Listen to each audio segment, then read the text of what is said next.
2, som. Glória a Deus, boa noite, irmãos. A graça e a paz do Senhor seja abundante no seu coração, amém? Quando se dizem glória a Deus, é sempre uma alegria muito grande poder reunir com os irmãos como igreja, cada domingo, porque cada domingo é uma experiência diferente. A igreja é algo tão especial, tão maravilhoso. Às vezes nós não temos noção do que de fato é a igreja, né? A igreja não tem nada a ver com um prédio, não tem nada a ver com uma placa lá na porta. Ela tem a ver realmente com um povo espiritual, um ambiente espiritual transcendente que nós não fazemos ideia. Os testemunhos que às vezes nós recebemos de pessoas que têm contato conosco é uma coisa tão incrível, tão poderosa. Eu me lembro de uma quando eu morava aqui perto, na casa onde a igreja começou, e tinha na minha rua um pessoal que mexia com eles eram do candomblé, e eles tinha muita situação complicada lá, e eu até na ocasião de uma madrugada tive que ir lá lidar com essa situação, que a pessoa ficou endemoniada, ele sabia que eu era pastor, aquele negócio todo. Por fim, esse povo foi para o encontro e se converteram, né? Esse terreiro na época até fechou lá. E aí eu lembro da mulher contar para mim, quando ela veio estar conosco na reunião, ainda ela estava lá servindo o diabo. E aí ela diz que ela não sabia explicar, mas ela comentou com o filho dela, eles que me contaram, que quando eles chegaram, ela disse assim: nossa, mas tem uma energia aqui que é muito forte, é muito forte. Ela disse que ela não sabia explicar, mas ela dizia: eu nunca vi isso em lugar nenhum. Né? E eles lidavam com tudo isso, e obviamente ela percebeu que depois era o poder de Deus, foram completamente libertas, transformadas. Outro dia uma irmã estava compartilhando conosco, que ela também não era aqui da igreja, agora se converteu, e ela começou a vir aqui nos cultos recentemente, e ela disse que ela não sabia explicar, mas todas as vezes que ela vinha e a gente se reunia, ela começava a chorar, não conseguia parar, chorava, e ela olhava, ela falava, às vezes um estava cantando, o outro estava ouvindo ali a palavra, estava todo mundo normal, mas eu não conseguia parar de chorar. Ela dizia, eu falei, será que deve ter um problema comigo? Será que está acontecendo? Mas ela sentia tão forte, mas é claro, ela não estava acostumada com a unção, com a presença de Deus. Você vem às vezes um domingo após o outro, e você acha que é normal, mas você não faz ideia quando você sai daqui. É um negócio poderoso.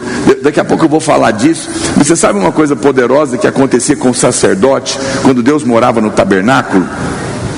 Deus morava dentro da arca, e a arca ficava dentro do tabernáculo, e tinha 3 partes: o átrio, o santo lugar e o lugar santo.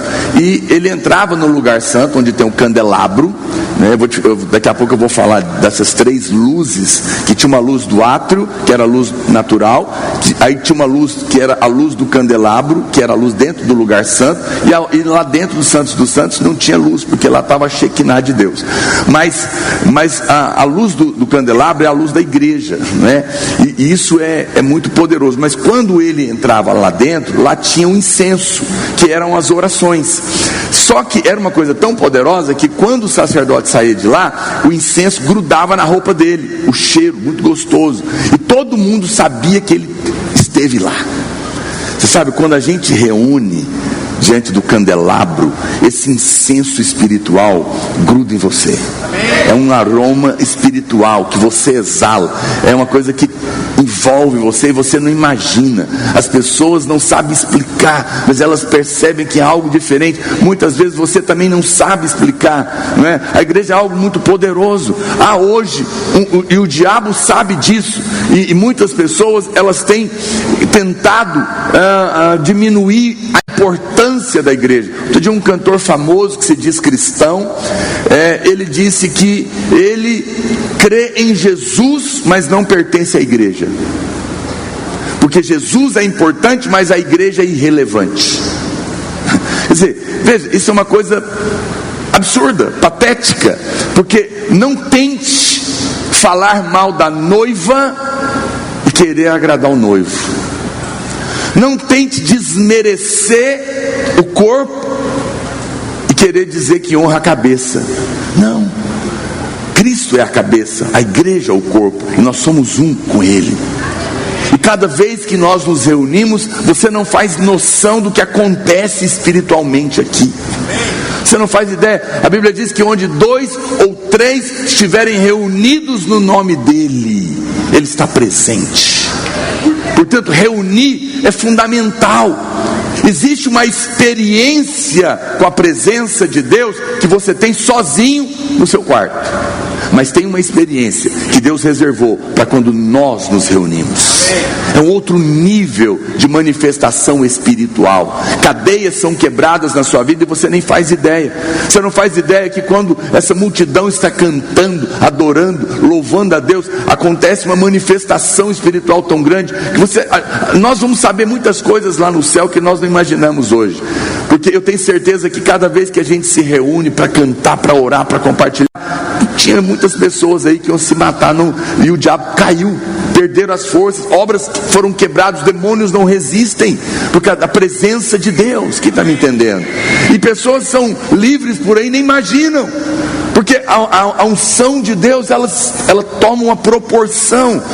Hoje muitas pessoas acham, não, eu não preciso ir na igreja, eu sou parte da igreja na rede, na internet. Não, a Bíblia fala que nós não podemos deixar de reunir. Existe um poder na reunião, quando os santos se reúnem. Amém, irmãos? Eu me lembro de uma célula nossa, que muito fervorosa. Ela funcionava no prédio, e aqueles blocos, né? E um dia, acredite em mim, isso aconteceu.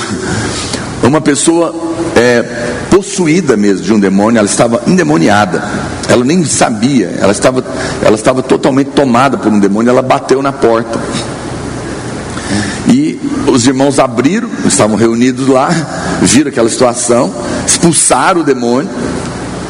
E a pessoa, aquela coisa assim, o que eu estou fazendo aqui? E eles falaram, não, você chegou, tinha um espírito maligno na sua vida, nós expulsamos. Quando você abriu a porta, você ficou demoniada. Aí ela contou, ela falou, não, é porque eu sou de um terreiro aqui perto, a gente reúne também para invocar os espíritos na minha casa, aqui nesse mesmo prédio, mas não queria mais baixar. E aí lá no terreiro, um demônio falou que era problema dessa reunião aqui, vocês estão atrapalhando, e eles não estão conseguindo vir, e eu vim aqui falar para vocês parar. Ó, que eu cheguei aqui, eu não vi mais nada. Porque o poder de Deus é maravilhoso, Ele quebra cadeias, a unção de Deus quebra o jugo, a unção de Deus destrói as fortalezas do diabo. Por isso que o diabo, ele quer enganar as pessoas, quer convencer você de que não é importante. Mas não apenas é importante e fundamental e espiritual e profundo e relevante reunir como igreja, mas ser igreja, envolver com a igreja. Nós não fazemos noção, irmãos, do que é o mundo lá fora, do que é o mundo caído. A Bíblia diz que esse mundo está em trevas, ele jaz no maligno. É o cosmos, existe uma mente maligna que pensa o mundo, que arquiteta o mundo, que engendra as coisas no mundo, e que ele vai de mal a pior. Mas nós somos de um outro reino instalado aqui, até que ele venha nos buscar. Você precisa ter clareza. Eu não canso de repetir isso para você. No dia que você nasceu de novo, você não mudou de religião, você não começou a frequentar um lugar legal que de vez em quando você sente arrepio. Não, a igreja é algo eterno, espiritual. Ela é um corpo espiritual. Ela não é uma empresa, uma indústria, um clube. Não, ela é um corpo espiritual. Quando você se converte, quando você nasce de novo, você entra por um caminho de glória. glória, um caminho eterno, que vai mudar, que mudou para sempre o seu destino, e que tem efeitos hoje na sua vida, que você vai saber só naquele dia, porque você está envolvido. Mas também é muito sério quando você, que é do corpo, se afasta. Veja, esse dedo é do meu corpo, ele está sadio, saudável e protegido, porque está grudado na minha mão. O sangue passa aqui, então tem energia, então tem proteção, não é? Então tem vida, tudo tem temperatura, tudo está aqui. Se eu cortar o meu dedo e jogar ele no chão, ele continua sendo meu dedo, sim ou não? Sim. Mas está protegido? Não. Muita coisa ruim vai acontecer com ele. Ele vai secar, um bicho pode comer, porque não está no corpo. Estar no corpo de uma maneira real, envolvida, é muito mais sério do que você imagina. E hoje eu quero, nesse dia da ceia, nesse dia que nós encerramos o jejum, eu quero falar isso ao seu coração. Eu quero que você compreenda e tenha uma atitude diferente em relação a que é ser parte do corpo. Muitas pessoas lidam com a igreja de uma maneira natural. Elas são naturais. Elas acham que igreja é como um supermercado. Qualquer lugar serve. Se tiver uma promoção ali, melhor ainda.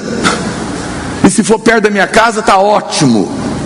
Eu gostaria que fosse assim, mas eu volto a te falar, igreja não tem nada a ver com placa, tem a ver com realidade espiritual, tem a ver com a palavra, tem a ver com a unção. Sabe, meu irmão, não seja natural. Não é porque está do lado da minha casa que é bênção. Pode ser que seja, mas não necessariamente. E tem mais, não é neutro.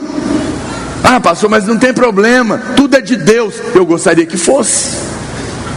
Mas Jesus falou, quem comigo não ajunta, está espalhando. Quem não está juntando, não está neutro. Ele está dizendo, quem não está juntando, está esparramando. Quem não é por mim, não é neutro, é contra mim. Quem é amigo do mundo, é inimigo de Deus. Percebe que não há neutralidade no mundo espiritual. Então tem irmãos que eles falam, não, eu vou ali, estou precisando de oração, qualquer lugar, oração é tudo oração. Não se iluda, meu querido. Aonde não tem vida, não é neutro. Aonde não tem vida, tem morte. Porque você participa de um corpo. Preste atenção, se pegar uma infecção no seu dedo, a infecção está no dedo, mas todo o corpo irá sofrer. Quem está me entendendo? Mas se o corpo é saudável e uma infecção ataca, o corpo saudável mata a infecção. Você é protegido e nem sabe por quê. Muitos ataques malignos, muitas coisas da sua vida não te atingem, porque você está na igreja. Amém. Diga amém. Porque você está ligado no corpo. Caso contrário, você sofreria muito mais. Você não faz. É por isso que a Bíblia diz que quando um sofre, todos sofrem. E quando um é honrado, todos se alegram. Presta atenção, a Bíblia não diz que quando um sofre, todos deveriam sofrer. Não é uma recomendação, é uma afirmação. Ela não diz, quando um sofre, todo mundo deveria sentir. Não, ela diz que quando um sofre, todo mundo vai sofrer. Sabe por quê? Porque é um corpo espiritual. Não tem escolha. Se eu machuco o meu joelho, todo o meu corpo vai sentir, porque é um corpo espiritual. Mas se um é honrado, todo mundo vai se alegrar, porque também recebe vida. Portanto, eu tenho muito temor, e é por isso que a Bíblia diz que os líderes e os que pregam vão prestar uma conta mais severa diante de Deus.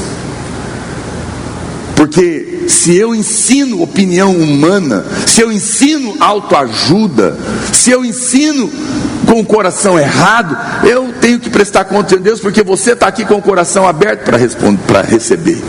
Por isso que nós não temos preocupação com novidades, nós temos preocupação com a palavra de Deus. Nós não temos opinião, a Bíblia tem opinião, porque nós estamos lidando com o corpo espiritual. Quem está me entendendo? Eu quero ler um texto na palavra de Deus com você hoje, e que trata desse assunto da igreja. E eu quero mostrar alguns princípios para você. Abra sua Bíblia em Atos capítulo 20, verso 6. Eu não sei, irmãos, eu sei que às vezes eu posso cair, a televisão aqui está estragada. Às vezes a gente tem percepções espirituais e eu não quero aqui simplesmente ser repetitivo, não é? Mas eu tenho agora no final, nesses últimos dias do jejum, na sexta-feira eu senti isso, hoje, né, também. Há momentos que a gente sente a unção do Espírito de uma maneira anormal. A unção, ela é o Espírito Santo colocando um selo, porque a Bíblia fala que pelo Espírito Santo fostes selados. Selo significa garantia. Olha para cá, quando você vai comprar um produto, para você ter certeza que ele é original, você olha se tem o selo de garantia. Quem está me entendendo? Então, para você saber se algo é genuíno, se é de Deus ou não, você tem que perceber se aquilo tem unção. Olha para mim, deixa o irmão lá, eu sou mais bonito que ele. Brincadeira, mas eu estou falando o que é importante. Tem o selo de Deus. E então eu sinto um selo do Espírito. Sinto uma expectativa tão grande no meu coração. Isso não é para te motivar simplesmente, não é uma palavra de, mas é uma sensação. O Espírito fala insistentemente no meu coração.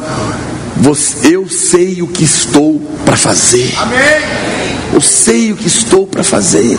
E Ele está falando a nosso respeito, e diz respeito a você também, porque você faz parte desse corpo. Esse corpo foi atacado e todos sofreram, por isso agora será honrado e todos se alegrarão. E todos vão receber coisas que você nem imagina. Eu tenho filhos de todas as várias idades, e todo o tempo, as coisas que aconteciam dentro da minha casa, eu não ficava contando tudo para os meninos. Mas a maioria das coisas, pais saudáveis resolvem dentro do quarto. As pressões, as lutas, as dificuldades, as crianças nem sabem. Depois de uma idade, uma ou outra percebe um pouco mais. Às vezes elas perguntam: está tudo bem, pai? Está tudo bem, pode ficar tranquilo. Mas não está. Mas por que você não fala? Porque eu não tenho que colocar esse fardo nela. Mas depois passa e tudo está tudo bem.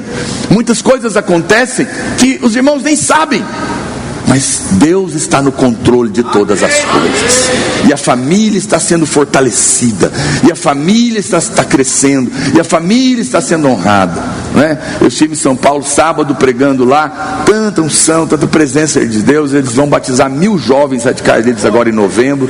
Eu vou estar lá nesse batismo também com eles. O ano que vem nós vamos fazer um batismo mundial dos radicais livres, no novembro do ano que vem. Vai ser poderoso. Deus está se movendo, irmãos. Cada vez que nós nos reunimos, as igrejas estão crescendo, a graça de Deus está sendo confirmada. Nós vamos entrar no 7º ano que nós estamos pregando o Evangelho da graça de Deus. Foi o primeiro ciclo que está se fechando, onde nós semeamos uma verdade, e eu creio que esse segundo ciclo que começa, nós vamos desfrutar de grande colheita, de tudo aquilo que foi plantado, porque o Espírito expressamente tem nos dito que uma chuva poderosa de favor está para ser derramada sobre nós, e essa igreja vai ser muito abençoada, e você vai ser muito abençoado. Isso vai afetar a sua casa, a sua vida. Por quê? Porque você faz parte de um corpo espiritual. Amém? Preste atenção, vamos acompanhar a leitura. Atos capítulo 20, verso 6. Depois dos dias dos pães asmos, o apóstolo Paulo está falando, navegamos de Filipos, e em 5 dias fomos ter com eles naquele porto, onde passamos uma semana. Diga, uma semana. Na Bíblia nada é por acaso.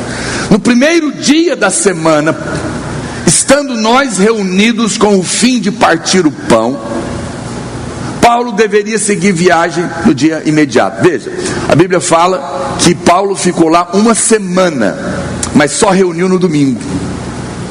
Ele esperou o domingo para reunir, né?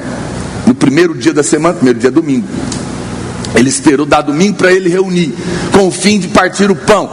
Vai guardando tudo isso no seu coração, e você vai ver como é importante viver a vida da igreja. Seguir viagem no dia imediato. Exortava-os e prolongou o discurso até meia-noite. Aleluia, isso me consola tanto.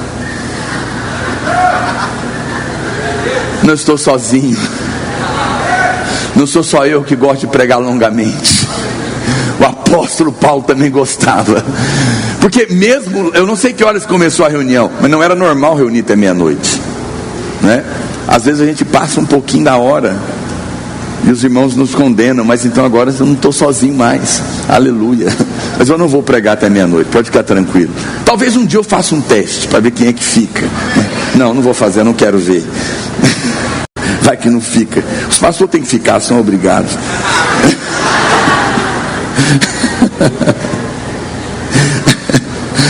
Aí a Bíblia continua: havia muitas lâmpadas no cenáculo onde estavam reunidos. Um jovem chamado Eutico, que estava sentado numa janela, adormeceu profundamente durante o prolongado discurso de Paulo. Também isso consola a gente, porque o apóstolo Paulo é com certeza o homem que mais teve revelação da Bíblia nos últimos 2000 anos. E alguém dormiu enquanto ele pregava.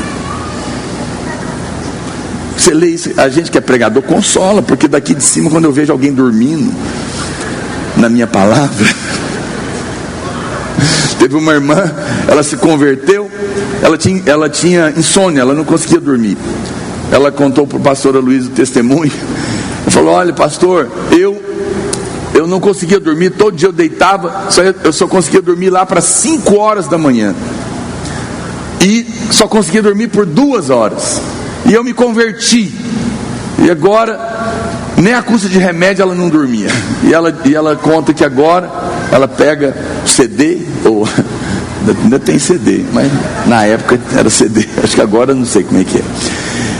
Agora está tudo no WhatsApp de graça, né? Maravilha. E aí, ela disse assim: eu coloco a sua pregação com 10 minutos.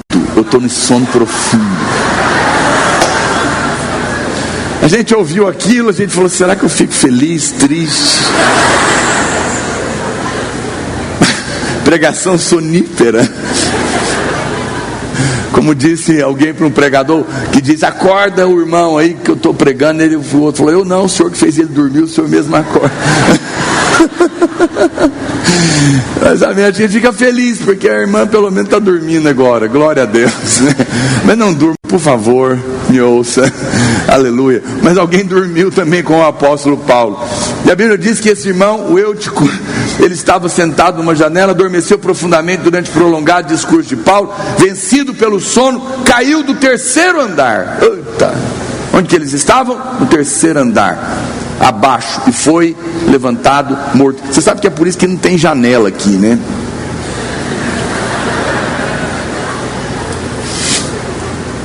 Brincadeira. E foi dado como morto. Descendo, porém, Paulo inclinou-se sobre ele e, abraçando-o, disse: não vos perturbeis, que a vida nele está. Subindo de novo, eu fico pensando, a Bíblia fala que subindo de novo, partiu o pão e comeu, e ainda lhe falou largamente até o romper da alva, 5 da manhã mais ou menos. Eu fico pensando, fosse eu que estava pregando, alguém tropeçar, sabe, já viu aquelas, ele tem esses vídeos que o cara vai, pá, e cai, né? Então, meu irmão cai aqui e morre, bate a cabeça. Eu acho que eu ia falar: não, irmão, também glória a Deus que ele ressuscitou, mas eu já entendi, está encerrado, vamos embora, né?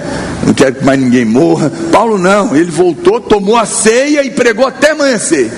Aleluia, Jesus poderoso. Será que se um dia eu fizer um teste desse, fica a gente comigo até o romper da alva?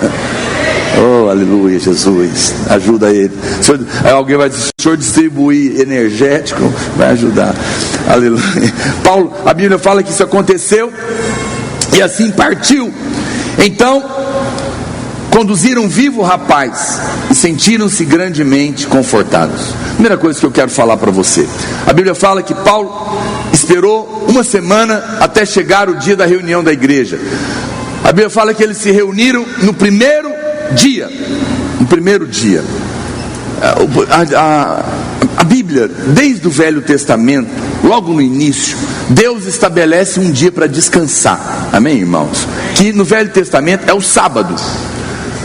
Deus trabalhou 6 dias e descansou no sábado. Ter um dia para descansar é bíblico, isso não mudou, é fundamental. Ninguém deveria trabalhar todos os dias. Não necessariamente tem que ser o sábado ou o domingo, pode ser qualquer dia, mas tenha um dia para você descansar fisicamente, porque isso é bíblico, amém? Mas é claro que isso também é algo espiritual, e é claro que Deus não descansou porque Ele estava cansado, porque Deus não cansa, né? É que descansar não tem a ver só com cansaço físico, tem a ver com realização, prazer de ter terminado algo. Deus cumpriu tudo que estava no coração dele, por isso que ele descansou, amém? Glória a Deus. Mas depois nós sabemos que isso mudou. A partir do momento que Jesus morre e ressuscita, ele ressuscita que dia? Domingo. Por isso a igreja passou então a reunir domingo. No começo, a maior parte dos irmãos eram judeus, eles tinham o costume de reunir no sábado, mas Jesus ressuscitou no domingo, então a igreja passou a reunir sábado e domingo, e depois ficou só o domingo. Foi por isso que a igreja mudou, ou seja, o primeiro dia mudou, passou para domingo, e domingo é o primeiro dia da semana, ou seja, mudou o dia da reunião, porque Jesus ressuscitou. Aqui há uma lição importante e fundamental, preste atenção. No Velho Testamento, na Velha Aliança, primeiro Deus descansa, o descanso era no sábado, mas agora é no domingo, é o primeiro dia da semana. Por quê? Porque Deus teve que trabalhar de novo quando o homem caiu. Ele trabalhou 6 dias, descansou no sábado, mas aí Adão caiu. E Deus teve que trabalhar para trazer todo o plano de redenção, se fazer homem, não é? E morrer a morte de cruz, tomar o nosso lugar e ressuscitar para recolocar o homem de volta em Deus. Quem está me entendendo?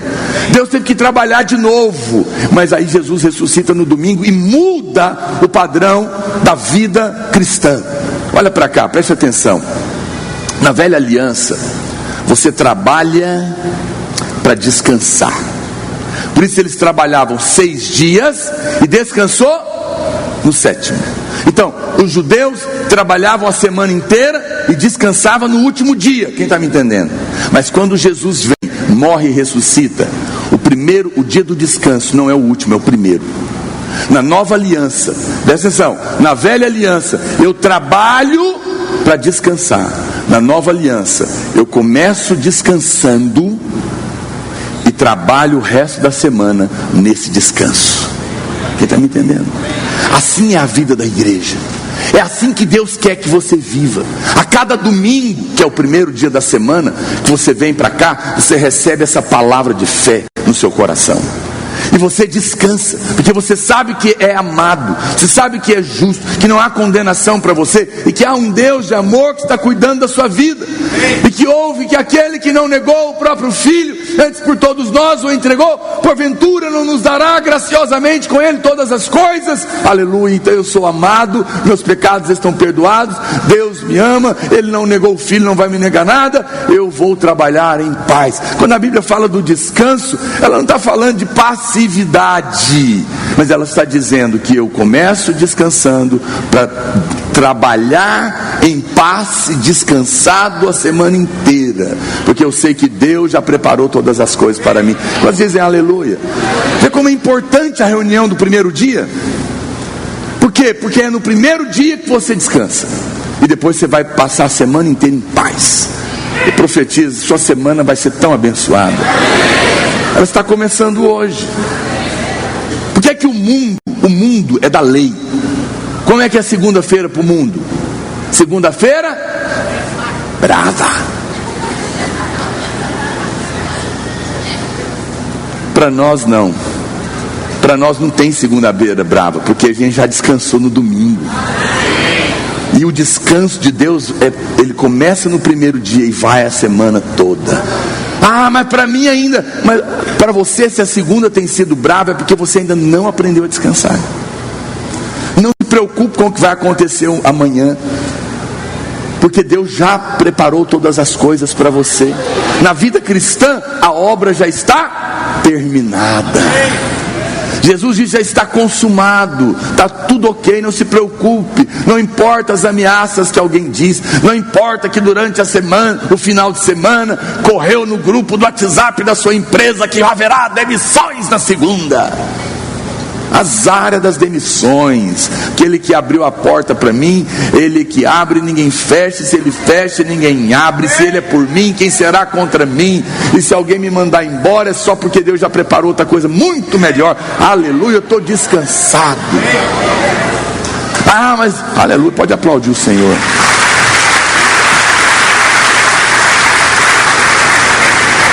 Ah, eu estou preocupado, pastor, hoje é domingo, amanhã é segunda-feira brava, porque eu tenho que pagar as contas. Meu querido, aquele que pagou uma conta impagável sua contra Deus, não vai pagar conta de banco, não vai pagar boleto de geladeira. Descansa. Olha para o irmão do lado e fala assim: querido, hoje é domingo, descansa. Aleluia. Nós estamos reunidos. Viva nesse descanso a semana inteira. Fala para ele: você vai ter a melhor segunda-feira da sua vida, porque você está começando a semana descansado e vai viver nesse descanso a semana inteira. Aleluia. Quantos podem dizer glória a Deus? Isso é a vida da igreja. A igreja vive a partir do domingo. Aleluia. Oh, isso é maravilhoso. O Senhor é tão bom, não é? Isso é o poder de Deus agindo na nossa vida. A segunda coisa que a Bíblia diz nesse texto, olha para cá, que nos ensina a respeito da vida da igreja, é que eles se reuniram para partir o pão. A palavra de Deus diz que eles estavam reunidos no primeiro dia da semana com o fim de partir o pão. Eles estavam reunidos com o fim de cantar? Não. Estavam reunidos com o fim de orar? Não. Estavam reunidos com o fim de ter comunhão? Não. Tudo isso é importante e é muito bom? Sim. Mas eles estavam reunidos com o fim de partir o pão. Isso mostra o tanto que partir o pão é importante. Nós queremos mudar isso aqui na igreja. Nós queremos ter ceia todo domingo, igual nós fizemos no jejum. Porque isso não é uma experiência natural. Isso não é simplesmente algo mecânico. Não é um pão e um vinho ali simplesmente. Não, existe um mover espiritual quando você tem a revelação e toma em fé. Porque todas as vezes que nós comemos deste pão e tomarmos desse cálice, nós lembramos da morte do Senhor até que Ele venha. O que significa que eu lembro da morte? Cada vez que eu tomo, eu lembro: eu estou perdoado, graças a Deus. Cada vez que eu tomo, eu falo: aleluia, porque Deus não está zangado comigo. Cada vez que eu tomo, eu falo: graças a Deus, está tudo pago, Deus está feliz comigo. Cada vez que eu tomo aquele cálice, eu falo: meu Deus, eu estou debaixo de uma aliança. O que é meu é dele, o que é dele é meu. Ele levou a minha maldição para me dar a sua vida, o seu favor, a sua saúde, a sua alegria. Cada vez que eu tomo, eu falo: ai, que bom, o Senhor foi no inferno no meu lugar para que eu pudesse ir ao céu. Se fez um filho do homem para que eu fosse feito um filho de Deus. Aleluia, louvado seja o seu nome. E aquilo é vida para você. Se você está passando por uma luta, chame a seu pai, sua mãe, seus irmãos, tome a ceia na sua casa. Amém. Não tem problema. Tome a ceia na sua célula, não tem problema. Apenas faça com 2 ou 3, porque a Bíblia diz que isso é fundamental, porque é a vida da igreja. Mas é fundamental que você venha, que você reúna, para que o pão seja partido entre nós. A palavra do Senhor é poderosa. Amém. Paulo esperou uma semana para encontrar a igreja. Isso deve nos mostrar que o ponto central na reunião da igreja é o partir do pão, e é também o compartilhar, obviamente, da palavra. Nós temos sido instruídos em muitas coisas da palavra de Deus, mas Paulo entende isso, e a Bíblia diz em Hebreus capítulo 10, verso 25, diz que quanto mais nós vemos o dia da volta se aproximar, mais nós devemos nos reunir. Nós devemos nos reunir para compartilhar o pão vivo e também tomar a ceia. E a Bíblia diz que quanto mais se aproxima o dia da volta de Jesus, mais você deveria se reunir. Eu fui tão abençoado em 30 dias de culto. O jejum foram 28 dias. Os pastores participaram todos os dias. O único dia que não tinha culto era sábado. Mas todo dia nós fizemos culto. Por que a Bíblia fala e exorta que quanto mais se aproxima a volta, você deveria mais ainda querer participar de mais culto, vir na reunião de oração, ir para a célula, reunir com os irmãos? Porque quanto mais a gente reúne, mais Deus nos prepara para a hora que Ele vem. Eu vou te falar uma coisa: Eu já falei isso outras vezes, não quero te condenar, eu estou falando em amor. Você se prepara para tudo que é incerto na vida. Você se prepara para ter uma profissão, você se prepara para casar, você se prepara para ter filho, você se prepara para viajar, está tudo certo, não tem problema. Mas quem é que garante que vai dar certo? Quem é que garante que essa profissão vai virar? Ou se esse casamento vai chegar no fim, ou por um problema, ou até por uma viuvez? Quem garante que o filho vai nascer? Não há garantias reais. Mas a única coisa certa da vida é a morte, é o encontro com o Senhor, vivo ou morto. Ou Ele vem nos buscar, ou Ele vem nos encontrar, ou nós o encontraremos. Mas a Bíblia fala que quanto mais se aproxima a volta, eu creio que Ele vem, mais importante você se reunir. Porque quando você se reúne, Deus prepara o seu coração para aquele dia. Aquele dia, e está perto, as profecias estão às portas. Preste atenção, a brasa isolada vai perder o fogo, vai se apagar.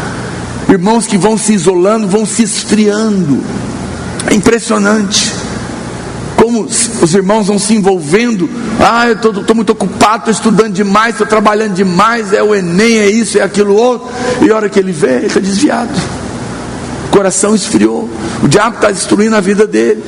Aí ele ganhou o mundo inteiro agora, aleluia, rico, formei, trabalhei, estou bom demais, beleza, mas perdeu a alma, está angustiado, deprimido, casamento destruído. Valeu a pena? Não. Perdeu a vida para ganhar um monte de dinheiro, e agora tem que gastar o dinheiro inteiro para tentar recuperar a vida. Não resolveu. A bênção do Senhor enriquece, e com ela não traz desgosto. Gaste, não abra mão, não pense que deixar de se envolver na célula, no culto com os irmãos é pouca coisa. Não é, essa é uma estratégia do diabo para te isolar. Você fala, não, já vou no culto, tá bom demais, mulher, quieta. Para que negócio de célula? Já vamos domingo. Se você entendesse o que eu estou falando, você ia falar para sua mulher, não, só domingo e um dia por semana é pouco demais, arruma um negócio aí para a gente ir, chama os irmãos, vamos fazer mais comunhão, vamos participar da oração, vamos para o discipulado. A vida da igreja é o lugar mais poderoso, e que o dia que você entender, mais você vai querer reunir para compartilhar e partir o pão, porque cada vez que nós nos reunimos, o nosso coração é aquecido, nós nos mantemos acesos nesse mundo caído. Há uma unção especial, irmão, que ela é corporativa. O que tem mais poder? O meu dedo isolado ou ele no meu corpo?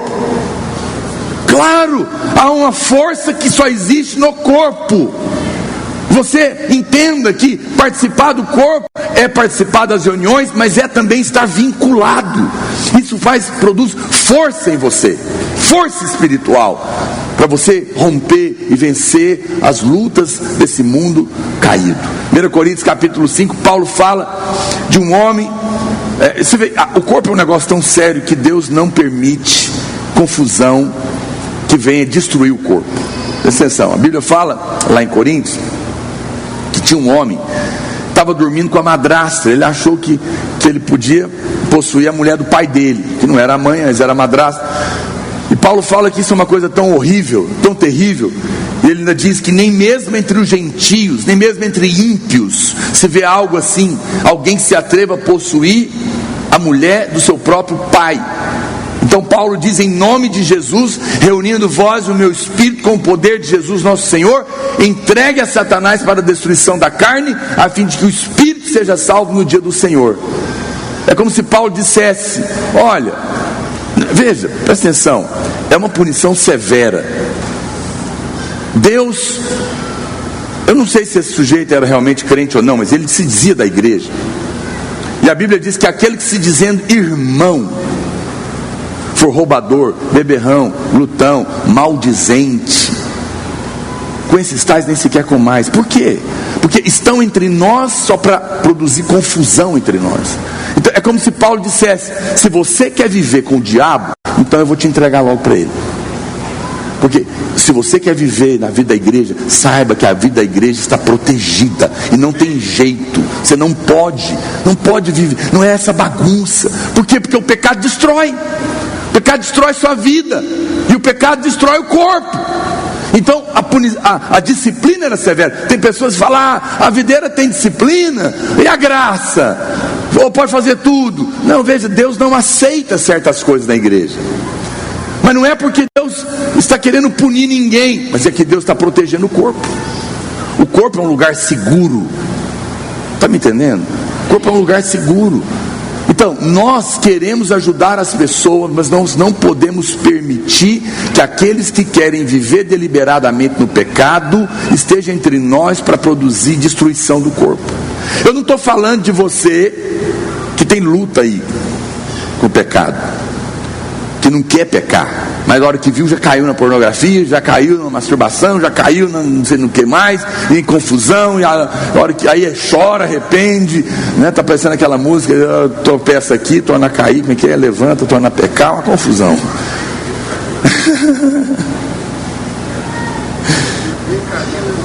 Não, nessa não, mano. A música religiosa. Era uma música que tinha: tropeça aqui, oi, cai a colar, e depressa levanta, e torna a pecar. Não, misericórdia. Eu tenho irmão que vive assim. Eu não estou falando desse. Esse irmão está em luta. Ele precisa confessar a graça de Deus, o favor de Deus que te livra do pecado. A graça não é autorização para você pecar, é poder para te livrar do poder do pecado. É a hora que a tentação vem e você não consegue vencer, você fala: Senhor, me dá graça, porque se a graça não vier eu vou cair de novo, e o pecado me angustia. É um momento de prazer por um dia inteiro de luta e angústia, acusação e condenação. Eu não quero, Senhor, me ajuda, faz o que eu não sou capaz de fazer. A graça vem e te liberta do pecado. Então eu não estou falando para você que luta contra isso, mas eu estou falando para aquele que está aí envolvido no pecado, dizendo-se da igreja e não está nem aí. Amado, não entre por esse caminho, não é bênção. O Senhor não permite isso. Nós nunca entregamos ninguém para o diabo aqui para salvar o corpo. Eu creio que isso é uma autoridade apostólica que talvez nem nunca vamos ter. Mas o fato é que a Bíblia está querendo mostrar é que a igreja é um lugar muito protegido, muito poderoso.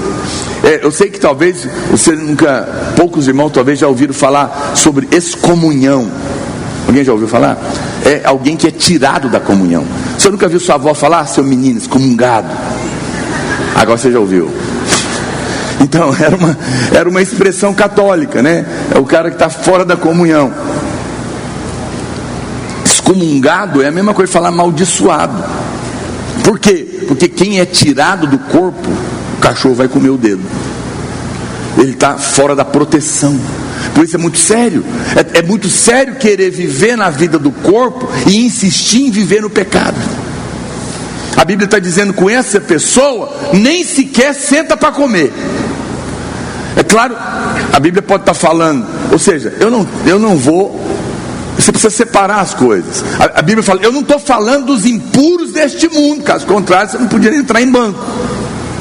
Eu estou falando com aquele que se diz irmão e quer viver deliberadamente no pecado e não está nem aí para isso. Paulo fala: não, até para o bem dele. Ele fala: meu querido, eu não vou andar com você, eu não vou na sua casa, porque você está querendo dizer que você é crente, mas você vive atolado na lama e não está nem aí. Você vai trazer comprometimento para a vida do corpo. Quem está me entendendo? Agora, o dia que você quiser, eu estou aqui de braço aberto para te ajudar, mas eu não vou te enganar não. Banho de piscina no dia do batismo salva ninguém. Um dia uma moça perguntou para mim, eu fui pregar numa outra igreja, não era videira, terminou o culto, ela veio falar comigo e ela falou: pastor, eu queria conversar, porque a pessoa está falando aí comigo, fiquei pensando nisso. Eu falei: o que foi? Não, é porque eu tenho um namorado, eu vivo uma vida sexual com ele. Eu queria saber do senhor. Eu falei: a Bíblia diz que essa prática sexual fora do casamento é pecado. Então a Bíblia fala para você parar, peça a graça de Deus que Ele vai te ajudar. Não é bênção para você, vai destruir sua vida. O pecado tem consequências. É um momento de prazer. A coisa certa na hora errada é a coisa errada. Tudo tem o seu lugar, né? O sexo é de Deus, é maravilhoso, mas é para você viver dentro do casamento. Posso ouvir amém dos solteiros? Vamos dar mais um amém mais convicto aí para mim. Mais forte, tá fraco. Vocês são crentes, glória a Deus. Crente raiz, radical, livre. radical vem de raiz, não é Nutella. Aí eu falei com ela, ela falou: não, pastor, mas eu não consigo parar. Eu falei: então você para, porque é melhor, né, cortar do que ligar nessa bagunça, a Bíblia diz. Aí ela falou: mas eu não consigo separar. Eu falei: então casa, porque é melhor casar do que viver abrasado, diz a Bíblia. Nós não podemos casar. Eu falei: não, primeiro eu falei para ela casar. Eu falei: então casa, né? Ela falou: não posso. Eu falei: então separa. Aí ela falou assim para mim: não, mas se eu separar, eu já fiz isso, aí eu durmo com outros, filhinha. Naquela hora eu parei, acho que foi Deus por amor a ela, porque Deus ama. Eu falei: deixa eu te perguntar uma coisa, você se incomoda? Você vive nessa prática, você faz sexo com um, com o outro, a hora que acaba, o que você sente? Você fica mal, angustiada? Ou, não, acho ótimo.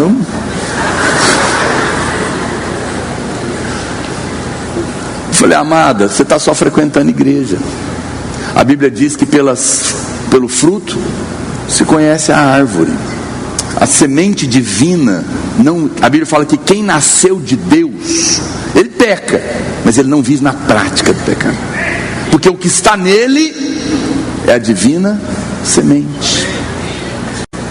Tentar viver a vida da igreja sem nascer de novo é tentar ser canibal com garfo e faca, canibal civilizado.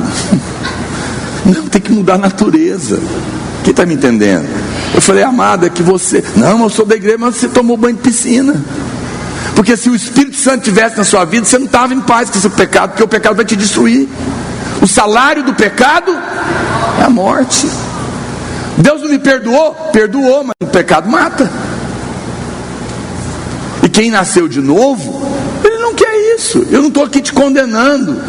Presta atenção, nós não somos uma igreja legalista, mas eu estou te exortando em amor. Talvez você está aqui visitando, fique em paz, entrega a sua vida para o Senhor vai te libertar da raiz do pecado. Ele quer te valorizar, não é? Um homem que só quer fazer sexo com você não vai casar com você, não se iluda, querida, ele só quer te usar. É um canalha, com todo respeito a você, mas você tem mais valor que o seu corpo. Posso ouvir amém das irmãs? Obrigado. Então preste atenção.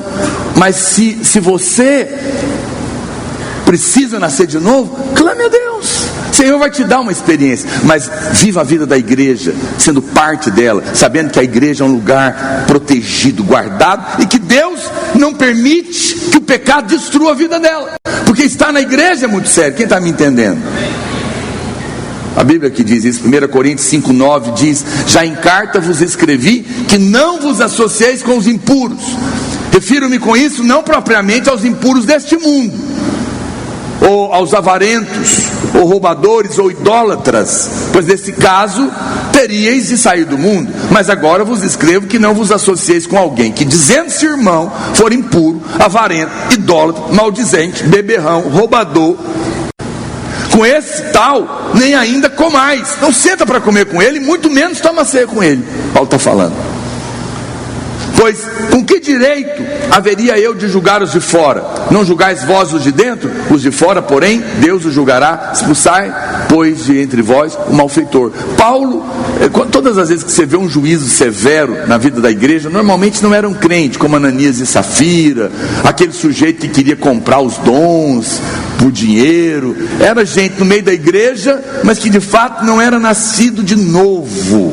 Mas a Bíblia diz que aquele que se diz assim, nós precisamos exortá-lo em amor e ser firme com isso, porque a vida da igreja é uma coisa séria. Ser expulso da comunhão é algo sério. Ficar de fora significa ficar num lugar de perigo, onde o diabo está, e significa que a igreja está debaixo de uma cobertura espiritual.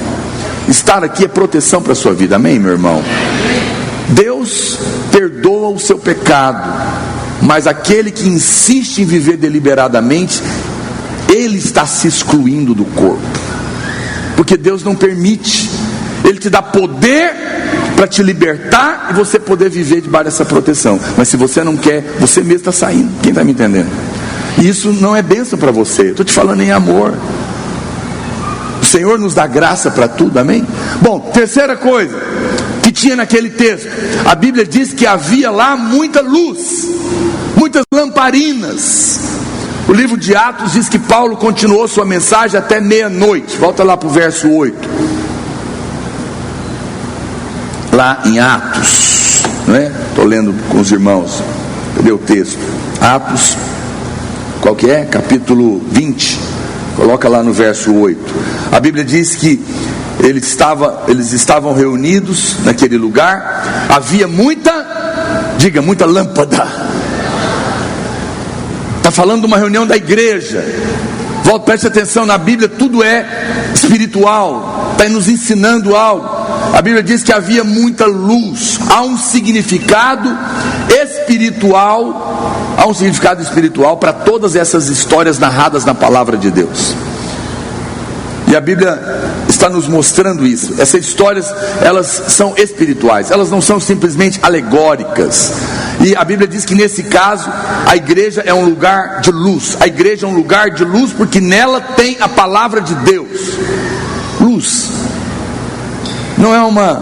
Aqui não é uma palestra comum, mas à medida que a palavra de Deus é ministrada no culto a cada semana, a luz de Deus vai sendo liberada na sua vida.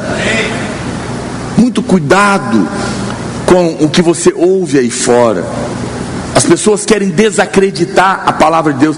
A Bíblia diz que a minha palavra é luz para o seu caminho. Quando você não tem luz, você tropeça, você cai, você se arrebenta. Quem está me entendendo? Não deixe o diabo te enganar a respeito das coisas que você ouve aí fora.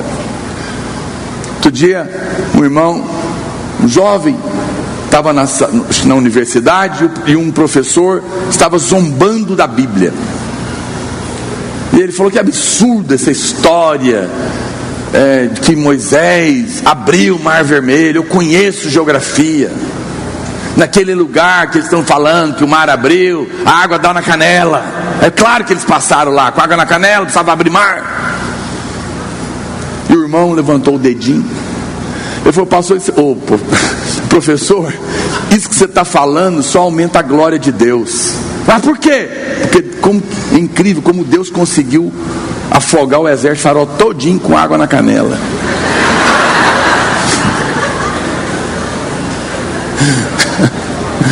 Você vê como é que são as coisas, né? Muitos documentários aí de televisão querem questionar a palavra de Deus, mas é tolice. A palavra de Deus é luz. Preste atenção, é a luz para todas as áreas da sua vida. O problema das pessoas é falta de luz, porque a luz liberta. Havia muita lâmpada na sala superior aonde eles estavam reunidos. E nesse momento, no verso 9, a Bíblia nos dá mais um relato. Olha, presta atenção. Um jovem chamado Eutico, que estava sentado numa janela, adormeceu profundamente durante o prolongado discurso de Paulo, vencido pelo sono, caiu de qual andar? Terceiro. Presta atenção, na Bíblia nada é por acaso. Em qual andar eles estavam reunidos? Terceiro andar. Provavelmente porque era o último e lá não tinha coluna, naturalmente falando. Mas na Bíblia, tudo que Deus conta é pedagógico, Ele quer ensinar. E a igreja estava reunida no terceiro andar, não era por acaso, porque isso fala dos lugares celestiais onde Deus habita. Na Bíblia, a Bíblia fala de 3 regiões celestiais. Existem 3 céus. O céu, esse céu que é o céu sideral, espaço sideral, né? Que é esse céu que você vê. Esse é o primeiro. Existe o segundo céu, que é onde os demônios habitam, as regiões espirituais, onde estão os principados e as potestades. E existe o terceiro céu, onde o apóstolo Paulo foi arrebatado. É onde Deus habita. O terceiro céu é o lugar da glória de Deus, é o lugar da habitação de Deus, é o lugar que a igreja está. Eles estavam reunidos no nível mais alto e num lugar de muita luz. Preste atenção, viver a vida da igreja é viver num lugar de luz, nos lugares mais altos que existe para se viver. Nós estamos assentados com Cristo nas regiões celestiais, acima dos principados, das potestades, dos poderes, dos domínios, junto com Ele, em Cristo. Viver a vida da igreja é viver o lugar mais alto que um ser humano pode viver, no terceiro andar. Quem está me entendendo? Você não faz ideia. É porque você precisa crescer na revelação da autoridade que você tem, da vida que você tem, do lugar que você participa. Se você compreender, quanto mais você compreender, mais você vai governar sobre as circunstâncias e as situações, na sua casa, na sua família, no seu trabalho, aonde você estiver. O Senhor vai abrir os seus olhos. Participar da igreja, portanto, é estar no lugar mais elevado, é viver uma vida superior. Quem está me entendendo? Isso não é uma palavra para te empolgar, acredite em mim, isso é espiritual, meu querido. Quem está vivendo a vida cristã, vinculado no corpo, está colocado no lugar que está acima, não apenas de um homem caído, não apenas acima de circunstâncias, mas está acima dos demônios, está acima de todas as coisas, está no lugar mais alto que alguém pode estar, e desse lugar você reina em vida. Quem está me entendendo? E esse é um lugar de luz, diz a Bíblia. Isso é poderoso. A igreja é celestial. Nós somos pessoas celestiais vivendo na terra. Se você tivesse entendido o que eu acabei de falar, você diria amém. Mas você precisa crer nisso, porque se você é parte da igreja, esse é o lugar que você vive. Você não é pessoa comum. Eu sei que pode parecer estranho, mas a Bíblia que diz isso. Nós somos peregrinos dessa terra, a nossa pátria é o céu, estamos aqui de passagem. Aquele que se une ao Senhor se torna um só espírito com Ele, e portanto está no lugar mais elevado. É por isso que você não deveria se envolver com aqueles que querem viver nos lugares baixos, porque você não é de lá. Não há comunhão de luz com trevas, casamento de crente com incrédulo.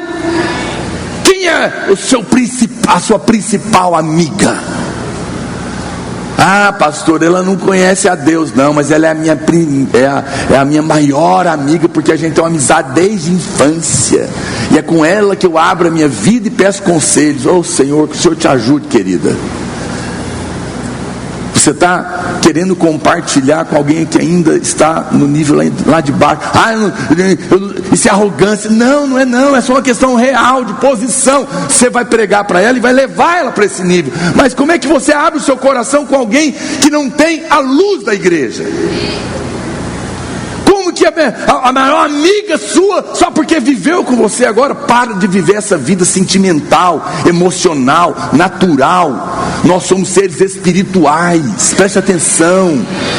Você tem luz para dar, o mundo não tem, o mundo está em trevas, mas você tem luz. O mundo pode abrir o coração para você, e você pode dar luz para ele, mas você não abre o coração para o mundo, porque ele não tem luz para te dar. Obrigado, irmã, pelo menos alguém fala amém nessa igreja. Eu sei que você pode estar incomodado comigo, mas não me importa, eu estou aqui para te falar a verdade.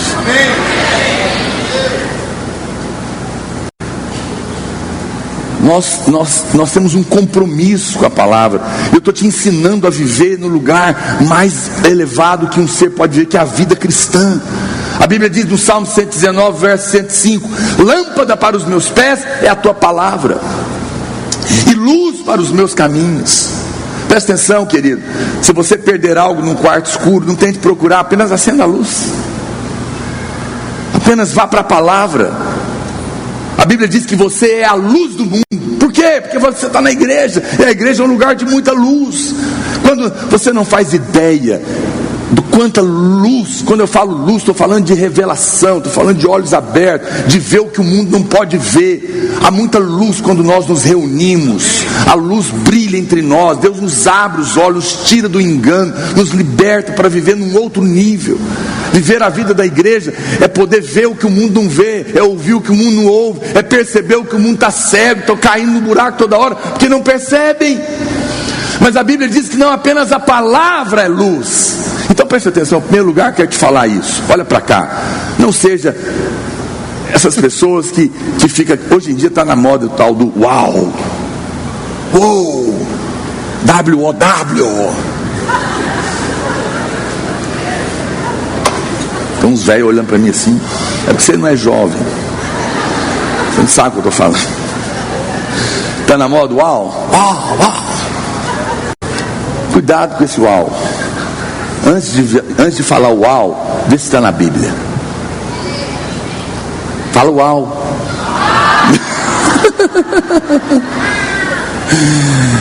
Você pode falar uau depois de conferir a palavra. Tem muita coisa que parece legal, mas não está na Bíblia. Não importa quem me falou, não importa em que livro está, não importa qual cientista diz. Quer saber o seguinte, está na palavra. Não, mas o anjo me falou. Se um anjo aparecer para você e pregar outro evangelho que vá além do evangelho da graça, considera anátema. Cuidado, não é porque alguém levitou que é verdade. Muitos irmãos são facilmente enganados, porque ainda são emocionais, porque ainda estão vivendo baseado na experiência que alguém disse que teve. Nós respeitamos as experiências, somos abertos a elas, temos experiências, mas não pregamos e não ensinamos com base nelas, porque a luz não é a experiência, é a palavra. Fica com a palavra. A palavra é o lugar seguro. Questione aquilo que você ouviu, perceba isso. Meus filhos vai crescendo na escola, aquela coisa, volta e meia eles me mandavam frases que eles ouviram na escola. Pai, você viu que legal? Eu falava uma frase idiota. Olha o que a Bíblia diz. Puf, nossa, eu não tinha visto. A sabedoria está na luz da palavra. Amém? Isso é poderoso. Mas a Bíblia diz que não apenas a palavra é luz na vida da igreja, mas o Espírito Santo também. Há uma luz de quando a igreja está reunida. O Senhor diz que você é a luz do mundo. Quando nós nos reunimos, essa luz brilha. Nós cumprimos o propósito ao resplandecer. Não reunir é negar participar dessa luz que está brilhando. O Espírito de Deus, Ele é uma luz que está dentro de nós. O mundo está em trevas, mas na casa de Deus, a luz. Veja, preste atenção no que eu estava te dizendo. No tabernáculo, então, tinha 3 tipos de luz. Olha para cá. Tinha o átrio, o lugar santo, o santo dos santos. O átrio era a varanda exterior. Lá tinha o altar do sacrifício, onde o animal era imolado, no lugar do pecador. Amém? Qual que era a luz que iluminava? Era a luz do sol. Esse é o único lugar que o pecador consegue ver. Quem não tem Jesus, ele tem uma medida de luz. A única medida de luz que Deus dá para ele, é para ele ver que o Cordeiro morreu. Qualquer pessoa que você pregar que ele é pecador, que precisa de um Salvador, que Jesus veio ao mundo como o Cordeiro de Deus, morreu e ressuscitou para salvar ele vai entender. Sim ou não? Vai entender. Por quê? Porque a luz natural é suficiente para isso. Para aí. Depois ele entra, o sacerdote entra para o lugar santo. Lá, a luz que tem lá é a luz do candelabro, 7 hastes. O candelabro é a igreja. O mundo já não entra lá. Ele não consegue ter revelação do que significa o poder da unção. Ele não consegue ter revelação do que significa o poder da oração, o poder da comunhão, o poder do partir do pão. Você fala, a pessoa não consegue entender que coisa é essa, coisa estranha, não é? Ele não entende porque ele não tem a luz da igreja. Mas quando você nasce de novo, a Bíblia é descortinada para você. Fala, agora eu estou entendendo. Por quê? Porque a luz do candelabro, da palavra que é ministrada na vida da igreja, você entende. Por que você entende? Porque você tem o Espírito. Amém. Que você é da igreja. Amém? Mas depois do Santo dos Santos não tinha luz nenhuma. Por quê? Porque lá é o lugar da habitação de Deus. É a Shekinah. É o lugar da intimidade, é o lugar da glória. Quanto mais você avança, mais divina é a luz que ilumina o seu caminho. Irmãos, isso é tão poderoso. Não esteja entre aqueles que não estão percebendo o calendário de Deus. Estão sendo levados por todo e qualquer tipo de ventos por aí. Estão sendo enganados. É um espírito de engano do diabo. A Bíblia diz, não por acaso, que nos últimos dias os homens sentiriam coceira nos ouvidos e não iam querer ouvir a verdadeira palavra. Nós vivemos uma época que o que faz sucesso é a autoajuda. É o que as pessoas querem ouvir. Mas a autoajuda pode até te ajudar, mas só a palavra tem o poder de te transformar. Porque só ela é a luz de Deus. Não se embriague com outra coisa. Quantos podem dizer amém? Isso é tão poderoso, não é? Na igreja há muitas luzes, mas o mundo permanece nas trevas, trevas absolutas. A Bíblia diz que lá, quando a nona praga do Egito, olha para cá, quando Moisés estava saindo com o povo era escravo, mas era o povo de Deus. Então teve a nona praga. A nona praga foi as trevas. Deus mandou trevas no Egito, se eu não me engano, por 3 dias. Olha, a Bíblia diz que havia tanta treva, porque eles tinham lamparina, eles tinham luz, mas era uma treva espiritual. Não adiantava acender a luz. Nem a luz natural não pode tirar a treva espiritual. Mas a Bíblia diz que na casa do judeu tinha luz. Eles estavam naquele mundo de trevas tão terríveis, porque era uma treva enviada da parte de Deus. Acendia a luz, mas não via. Você pode imaginar uma loucura dessa? Você não consegue nem imaginar. Como é que eu posso acender a luz e mesmo assim continuar escuro? Posso acender a vela e nada. Tamanha era a espessura das trevas que estavam lá. Porque Deus estava mostrando, as trevas do mundo não tem luz que consegue fazer a pessoa enxergar. Mas nós estamos no mundo de trevas, mas na casa do povo de Deus tem luz. Era o que estava acontecendo. Na casa dos judeus tinha luz. Eles nem tinham muito óleo no azeite, na sua lamparina, mas tinha a luz de Deus lá. Na sua casa tem luz, na sua vida tem luz. Esse mundo está perdido, mas você carrega uma luz. E quando você chega, a luz chega. Amém. Não se negue a brilhar. E quando nós nos reunimos como igreja, essa luz se torna ainda muito mais forte. Amém, irmãos? Isso é tão poderoso. Bom, 4º lugar, a Bíblia, volta lá para o texto de Atos 20. A Bíblia diz que em uma janela estava sentado um jovem chamado Eutico, que estava dormindo profundamente durante a pregação de Paulo. A Bíblia, nesse texto, ela é ambígua sobre esse jovem, porque no momento a Bíblia fala que ele morreu, mas depois Paulo abraça ele e fala, não, o Espírito está nele. A gente não sabe se ele morreu ou não. Quando a Bíblia deixa assim, ela quer nos ensinar. Preste atenção, Eutico é o típico crente ou alguém que está na igreja e cai. O desviado existe, só que a gente nunca sabe se ele era crente mesmo ou não. Já percebeu? Tem muitos irmãos que falam, pastor, é claro que existe o desviado. A Bíblia fala do filho pródigo. Ele era filho, mas ele teve que comer comida de porco para poder voltar. Se é filho, vai voltar. Se não voltou, porque não era. Mas a gente não sabe. Está me entendendo? A gente nunca sabe. Eutico foi o cara que caiu da fé. Ele caiu lá da janela. Preste atenção. Às vezes nós não sabemos quem é e quem não é. Mas aqui tem uma lição muito poderosa. Olha para cá, eu quero falar uma coisa para você. Nós somos uma igreja que temos uma mensagem do Evangelho da Graça. Amém? Nós não estamos aqui para condenar ninguém. Nós não estamos entre aqueles que acusam.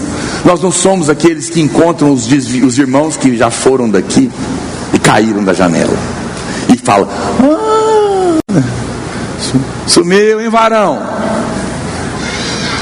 Está desviado, né? Atolado na lama.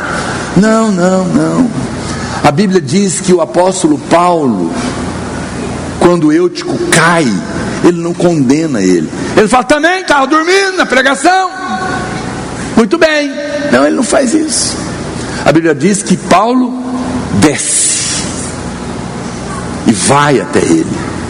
Nós, olha para cá, isso é uma advertência do Senhor. Há muitos irmãos que passaram entre nós e caíram na janela. E Deus está dizendo para nós: descer até o nível da pessoa é uma atitude de graça, porque ele não consegue subir. Quando você encontrar um irmão que está desviado, mesmo que você não sabe se ele é ou se ele não é, desce até o nível dele, desce para compreendê-lo, não para condená-lo. A Bíblia diz que Paulo desceu e o abraçou. Abraçar é uma atitude de graça, é uma atitude carinhosa. É quando eu encontro alguém que foi da igreja, está desviado, e eu não sei se ele converteu ou não, porque parece que o espírito está nele, mas parece que ele morreu.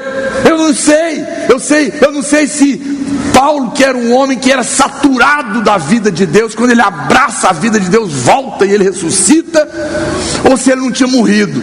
Eu não sei se ele era desviado, ou se ele na verdade nunca converteu. Mas eu sei de uma coisa, que aqueles que passaram entre nós, se são desviados ou não, e você que é um ministro da graça, quando você encontrar, não encontre para condenar, abaixe, desça, vá até o nível da pessoa, abraça ela e diga: querido, volta, porque o Pai não está zangado com você, Ele te perdoou. Há favor para você lá no meio da igreja. Vem para cá, vem estar conosco. E quando você fizer isso, a vida vai voltar para Ele. Aleluia, isso é maravilhoso. Eu sei no meu espírito que nesses dias Deus vai trazer. A Bíblia diz que Paulo ressuscita Eutico, sobe e toma ceia. Ele só toma ceia depois que o Eutico ressuscita, porque antes a mesa não estava completa. Ainda há muitos desse aprisco que precisam vir para sentar à mesa, para que nós possamos continuar repartindo o pão. E Deus vai usar você nesses dias. Você vai encontrar pessoas que estão afastadas, ou que talvez nunca foram daqui, passaram por aqui. A gente não sabe se ele é crente ou desviado, mas você vai abaixar, não para condenar, mas para abraçar. Isso aqui não é religião do abraço, não. Seita do abraço. Aqui em Goiânia, no passado, vocês não, talvez não é da época de vocês, mas tinha uma seita de um sujeito que abraçava, mas era possesso. Não é isso que eu estou falando. O abraçar, ainda que abraçar é importante, mas eu estou falando disso, que nós não somos desses que condenam. Eu encontro irmãos jovens daqui, que eu conheço a luta deles. Às vezes é uma luta do homossexualismo, uma luta das drogas, né, foram daqui, aí desvia, né, às vezes volta, some de novo. De vez em quando eu topo com eles, e às vezes eles ficam meio assim, eu vou lá, eu abraço, falo: querido, lá é o seu lugar. Oh, pastor, não, amado, está tudo bem. Muitos irmãos testemunham a presença de Deus. Muitos deles me falam: ah, pastor, eu tenho tanta saudade da igreja. Eu falei: então volta. Ah, mas eu não dou conta. Mas por quê? Eu acho que os irmãos, eu fico com vergonha, acho que os irmãos vão ficar olhando para mim. Eu falei: não vai, ninguém vai ficar olhando para te acusar, porque todos nós lá também éramos pecadores, somos perdoados, estamos lá pelo favor, e você é amado. E eles choram comigo. Muitos voltam. Faça isso. Não condene ninguém que passou, que está vivendo atolado. Quando você encontrar ele, libera luz, libera vida. Desce do seu lugar mais alto para poder falar ao coração dele, e conta para ele que o Pai não está zangado, que ele já perdoou, que tem amor para ele aqui. Amém, irmãos? Isso é maravilhoso. Foi o que o apóstolo Paulo fez. Isso é poderoso, não é? O local da reunião de Deus com o seu povo é sempre, no entanto, preste atenção, um lugar alto. Você está sempre subindo. As escrituras dizem que Deus disse para Abraão ficar em Canaã, mas ele desceu para o Egito, e lá foi uma confusão. Na Bíblia, todas as vezes que você vai para o mundo, você desce, porque a igreja está no lugar alto. Quando Abraão desce, sai de Canaã para ir para o Egito, a Bíblia fala que ele desceu. O diabo muitas vezes quer te enganar, quer dizer que você, ao ir para o mundo, ao ir para o pecado, você está subindo, mas não, você está descendo. Lembre sempre que o diabo vai fazer você pensar que você está subindo quando você está se envolvendo com o pecado, mas a verdade é que você está descendo. A Bíblia fala de Jonas. Jonas estava fugindo de Deus. A Bíblia diz que ele foi para Jope, a Bíblia fala que ele fugindo de Deus, em vez de ir para Tarsis, ele desceu para Jope, desceu depois para outro lugar. Mas como desceu se ele estava navegando no mar? Lembra que ele foi parar dentro da barriga do peixe? No mar não tem mais alto nem mais baixo, é tudo nível do mar. Mas a Bíblia chama isso de descer. Olha para cá, vou falar uma coisa com muito amor e carinho. Todas as vezes que você foge do propósito de Deus e da vida em Deus para ir para o pecado, você está descendo. Você não está subindo. Não, o pecado sempre é um lugar baixo. Tem irmãos, você está aqui, você vem domingo após domingo, você quer, mas durante a semana você vai para a farra. Eu amo você, Deus também. Mas querido, acredite em mim, isso não é subir, isso é descer. Você está indo para o buraco. O diabo está armando um laço para você. Você sabe, você falando, eu estou na graça, tem nada a ver. O diabo quer te convencer que isso é subir, é esperteza, mas não é. Todas as vezes que você vai para o pecado, você está descendo. Todas as vezes que você se nega a se envolver com a vida de Deus, com a vida do Espírito Santo, com a vida da palavra, andar com gente cheia do Espírito, porque você acha que está tudo bem, você desce. Isso não é condenação, eu estou te alertando em amor, porque é a palavra de Deus que está nos ensinando. Quem está me entendendo? O homem que começa a descer vai cair na mão de espíritos malignos, vai sofrer danos cruéis, porque a casa de Deus é o lugar mais elevado acima dos principados e potestades. No verso 10, nós lemos que Paulo descendo inclinou-se, o abraçou e disse: não perturbeis, porque a vida está nele. Algo realmente poderoso aconteceu. Isso é que nos mostra como nós devemos ministrar a essas pessoas, não é? Agora, a pergunta é, estou indo para o final já, olha para cá. Por que, e aqui eu tenho uma advertência em amor para você, olha para cá. Por que Eutico caiu? A Bíblia fala o quê? Aquele que está diga comigo, aquele que está em pé, cuide para que não caia. Todo mundo pode cair? Pode. Por que Eutico caiu? Porque ele estava onde? Na janela. Na Bíblia, preste atenção, nada é por acaso. Preste atenção. Tem irmãos que não entenderam isso. Janela é um lugar do nem. Não está lá, nem cá. Ele não consegue ir direto totalmente para o mundo, porque ele é crente. Ele é crente e ele até tenta ir para as baladas, para encher a cara e para o pecado, mas ele fica mal. Então ele não consegue ficar em paz lá, e nem consegue ficar completamente na igreja. Você sabe quem é esse crente que está na janela? Quem está na janela, ele consegue ver o pastor pregando, mas ao mesmo tempo ele está olhando o bloquinho passar lá fora.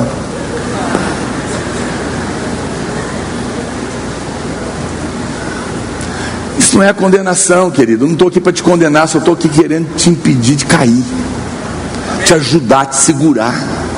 Desce daí. Esse não é o lugar para você. Hoje em dia, olha para cá, a maior janela que eu conheço chama-se televisão, mas ela está mudando com uma janelinha bem pequenininha, chamada celular, que todos nós temos. Por quê? Porque você está na janela. Você não... Então, já viu, irmão, na época do carnaval? Ele não vai, mas ele assiste tudo. E ele fica assim assistindo e fala: olha que horror, gente, olha essa mulher pelada, meu Deus, esse mundo está perdido, ah, que horror. Engana que eu gosto. Tá, ó, né? Tá igual aquela irmã lá na porta, não sei de quem, e começa a tocar música lá dentro. Ela...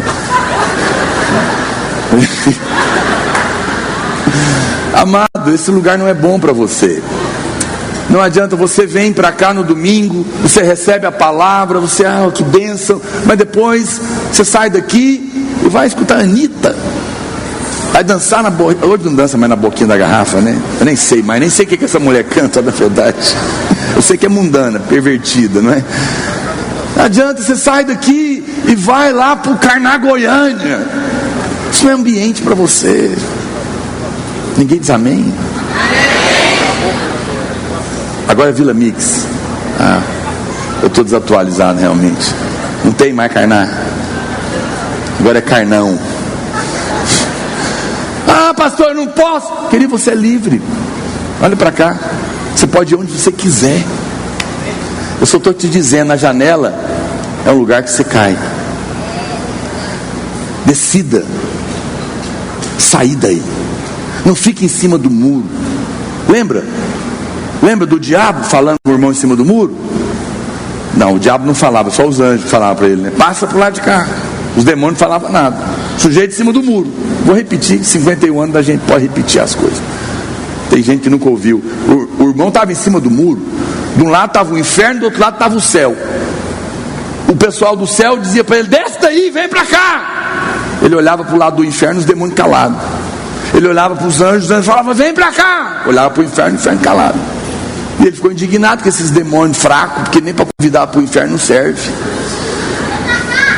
Não. Aí ele falou para um demônio, você não vai me chamar não, porque o pessoal do céu está me chamando. E o demônio falou para ele, não vamos te chamar, porque não precisa, quem está em cima do muro já está do lado de cá. Porque vai cair. Quem está na janela está para cair. Ninguém cai de uma vez, você sabe disso. Hoje eu estou aqui fazendo um apelo para você, amado, desce daí. Esse lugar não é seguro para você. Esse lugar é um buraco, é um laço do diabo. Olha para cá, talvez hoje você tenha que tomar uma decisão de romper certas amizades. Romper com certos lugares, certas práticas que só vão te levar para o buraco. Esse cara caiu porque estava na janela. A janela é esse lugar que você não está completamente com o coração na igreja e nem está completamente no mundo. Você está um pouquinho lá e um pouquinho cá. Você é o pior você é o mais infeliz dos homens, porque você não desfruta plenamente a vida da igreja e nem desfruta plenamente o pecado. E o pior, então eu vou para o pecado. Você não vai conseguir. Se você nasceu de novo, você está estragado. Amém. Então, acredite em mim, aqui é a vida, aqui tem luz, aqui é o lugar mais alto, aqui é muito mais prazeroso e poderoso do que lá fora é ilusão. Mas se você não tomar uma decisão, olha para cá, deixa eu falar em amor, por favor, o tipo de louvor pode subir, olha para mim. Eu sei que tem jovens aqui me ouvindo, adolescentes, você está aqui porque sua mãe te obrigou, e ela faz bem. Ninguém diz amém, tudo bem. É porque é melhor ter uma mãe e um pai que fala, vai assim mesmo. Que uma hora dessa, Deus fala com você, do que aquela que larga você em cima da janela, ou do lado de lá do muro já, pior ainda. Mas olha para cá, mesmo que você está aqui por obrigação, eu te falo em amor. Tome uma decisão por si mesmo hoje, de descer da janela e falar, eu quero Deus, eu quero me envolver com o povo de Deus. Olha para cá, amado, Jacó foi andar com Labão, coisa errada. Maria, grávida de Jesus, foi andar com Isabel, grávida de João Batista. Ande com gente que está no mover de Deus. Não ande com gente, porque a Bíblia fala que olha para mim, as más amizades, diga comigo alto assim, as más amizades corrompem os bons costumes. Você pode conversar com qualquer pessoa que está viciada em crack, cocaína ou maconha. Quem levou ele foi um amigo. Estou errado? Não. Mas pode conversar com quem está aí do seu lado. A maioria esmagadora veio para Deus porque um amigo levou. Se a sua amizade te afasta de Deus, ela não é a amizade de Deus. Ande com gente que quer a Deus. Ande com gente que quer mover de Deus. Ande com gente que já desceu da janela e passou para o lado de cá. Não caia. Hoje é dia de você falar amém, Senhor. Pastor, eu não tenho vontade de orar. Fala para Deus, Deus vai queimar seu coração. Eu não tenho vontade de ler a Bíblia. Fala para Deus, Deus vai gerar esse desejo no seu coração. Não tente fazer nada na sua força. Fale para Ele, Ele vai mudar essa situação.